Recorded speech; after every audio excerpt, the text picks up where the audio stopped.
Tuskegee.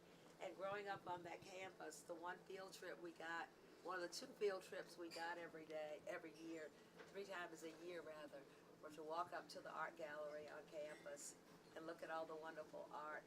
And at that time, we didn't understand that we were looking at Henry O. Tanners and Aaron Douglases and people like that. Until one day we went to the Studio Museum of Harlem. And there were all these pieces that we said, wait a minute, this is what we used to look at in nursery school. And that mean lady wouldn't let us touch it. So, so from there, we got real passionate when this foundation started about keeping the love of art and African American art going. We want everybody to appreciate this wonderful, wonderful art and this wonderful history that is truly ours and nobody else's. So with that in mind, when we started the cruise 19 years ago, the first thing we did was to make sure we had our own art gallery on the ships. So from there, we've done it every year. This year, we're in this room with these 4 artists, and today we are highlighting Charles Bibbs and Deborah Shedrick.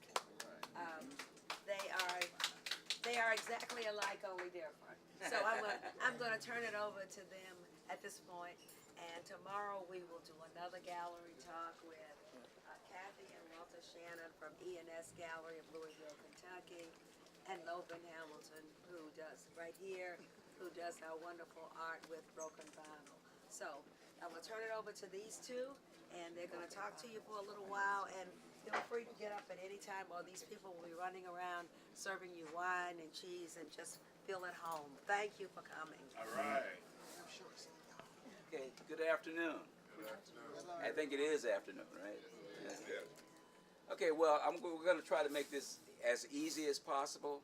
I like to orientate a lot about art. So does Deb. We like to talk about ourselves. So that's going to make things a little easy for us. But I want to encourage you to participate. There's a lot of things that you always wanted to know about art and how artists live or how they practice their skills. Now is the time. Because the more you understand, the more you're going to be rewarded and understand the joy of collecting art. And it is truly a joy. And it's truly something that we encourage all African Americans to do, because our counterparts in the art world, white people who have been collecting art, they've been collecting for over 1,000 years. And a lot of their wealth is established in those collections. So we got a lot of work to do. But we're gonna do it, because we already have a stage in the art here in the United States that we're coining the golden age of African American art, and that was from 1985 all the way to 2005, and we can talk about that if you're not familiar with what happened during that period. Debbie? So, as you know, my name is Deborah Shedrick, and I've known Charles Bibbs before he was Charles Bibbs.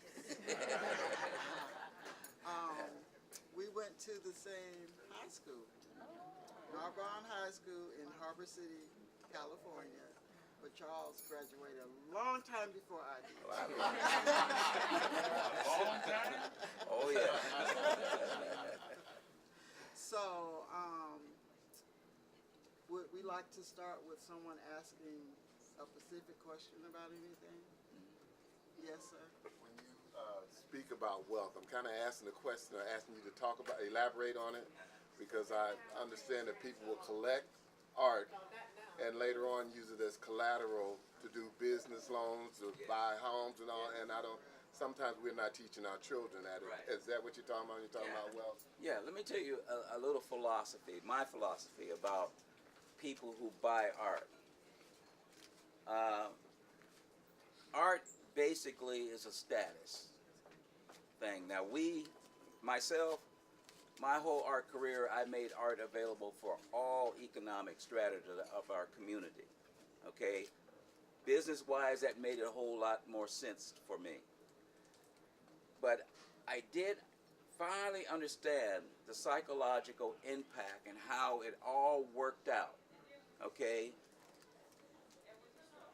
early in my life, I bought an old raggedy 58 Ford. And it got me from point A to point B when I had to work hard to keep it running, but it did its job. Later on, I got me a better car. But see, that better car did the same thing that the old car did. It got me to work. It got me, I was able to go to the store and do all the things I wanted to do in my life. But what was the difference between that better car and that old car? Anybody know? Status. Status. I worked hard and I was able to afford it. That's where art comes in. I finally figured that art was a symbol of a person's accomplishment. Because this art don't do nothing for you. It don't pay your bills. It won't pay your mortgage. All right? But it has But- psychological value. There you go. Put that in there. It's a psychological addition to your life. It glorifies who you are. And it's an addition to your legacy. Right. And You may know. I just add? Yes. That's a wonderful